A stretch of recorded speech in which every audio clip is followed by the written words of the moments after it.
In the distance, they could see their dad stepped out of their house. He stood on their porch. Jack, Annie, he called. Time for dinner. Coming, Annie shouted. Jack sat back on his heaps.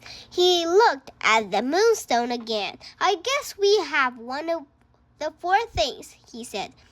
We'll look for the other 3 tomorrow, Annie said. Jack nodded. They had a lot more work to do. He put the moonstone in his pocket.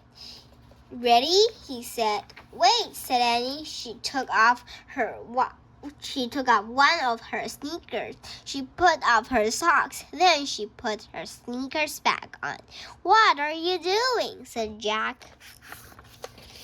I am making a bed, she said. A what? A bed, for Peanut to sleep in. Annie picked up the mouse. She stuck it inside her sock. Night, Peanut, she said softly. Squeak. Oh, brother, said Jack. Annie held the mouse close to Jack. Kiss it goodnight, Jack, she said. Don't be silly, he said. Let's go. Thanks for helping us, Annie said to the mouse. She put Peanut gently on the glowing amp. She put Morgan's message out of her pouch and put it next to the mouse. See you tomorrow, she said. Then she started down a ladder. Jack stared at the mouse. It looked back at him.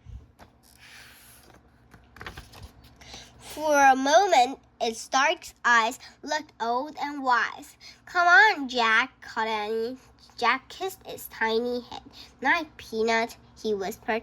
Then Jack held down the rope ladder. It got darker and darker as he went down. By the time he stepped onto the ground, it was almost completely black. Where are you? Said Jack. Here, said Annie. Her hand bumped his. He took it. Careful, he said. Careful yourself, said Annie. Together they took off through the cold, dark woods. They moved silently and swiftly. 2 shadows, warriors returning home.